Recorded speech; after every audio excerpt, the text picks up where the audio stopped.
Does riding a horse feel good? The saddle jolted beneath us as the horse trotted along. I steadied myself by holding the slender waist of my friend's alluring wife. Her skirt fluttered constantly in the wind. My friend was in a nearby house completely absorbed in a card game, while right in front of him I was out riding a horse with his beautiful, delicate young wife. Chapter Madeline McKinney was petite and adorable with a figure that was anything but modest, especially her chest. She was also my Buddy's young delicate wife. She usually liked to wear ultra-short skirts. With her baby face full curves and snow-white skin, she became the main target of teasing whenever we got together. Of course, she was also the object of everyone's fantasies. Every guy wanted to know whether her small body could really handle their rough imaginings. Strangely enough, my buddy Logan Riley never seemed upset about it. First, because it was all just joking banter, nothing truly inappropriate, and Madeline only blushed instead of getting angry. Second, he took pride in it. Having a wife that made everyone envious boosted his ego and made him feel respected. What Logan didn't know is that I truly liked Madeline. I had no intention of stealing another man's woman, but I was always looking for chances to be alone with her. I wanted to hold her, breathe in her sweet scent. And more than anything, I wanted to lift her skirt and slide down her little panties. Luckily, Madeline didn't like playing cards or watching others play, so whenever she came over I would find ways to spend time alone with her. Gradually her relationship with me became noticeably closer than with the other guys. Today was Monday again, the day we always gathered and the day I got to see the Madeline I'd been thinking about nonstop. The guys were already seated and had started playing cards. Their girlfriends or wives either sat beside them watching or scrolled through their phones. Only Madeline kept glancing around, clearly not wanting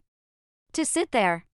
I quickly stood up and told everyone I had a writing lesson today and needed to go prepare. No one really cared. They were all busy drawing and playing their cards. Only Madeline looked up at me, her eyes carrying a hint of anticipation. Anyone want to come take a look? You can ride a horse too, I added casually. I do, I'll go. It's so boring here, Madeline said at once and stood up. No one thought much of it. She had always been lively and playful. Let's go. I gestured to her and she followed happily.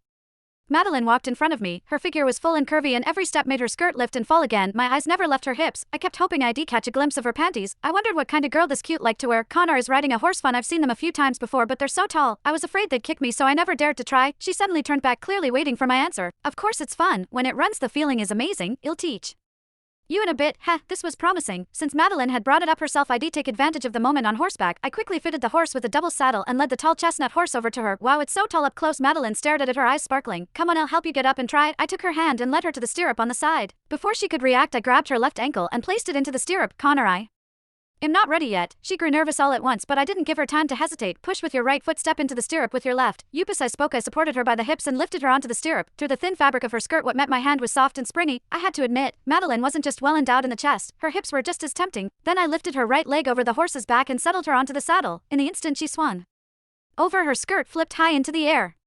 White thong panties, two round snow-white cheeks of her bottom were exposed right before my eyes with only a tiny strip of fabric at the center. So sexy. Chapter. The chestnut horse snorted loudly and paced back and forth. Ah, Connor, hold me. Madeline's cry snapped me out of my daze. Right. Such a gorgeous lady was right in front of me. How could I not act? Don't be afraid. I've got the reins. Come on, I'll lead you around once. As I spoke, I guided the horse along the track. Excited, it pawed at the ground and began to trot, its body bouncing lightly. Ah, Connor.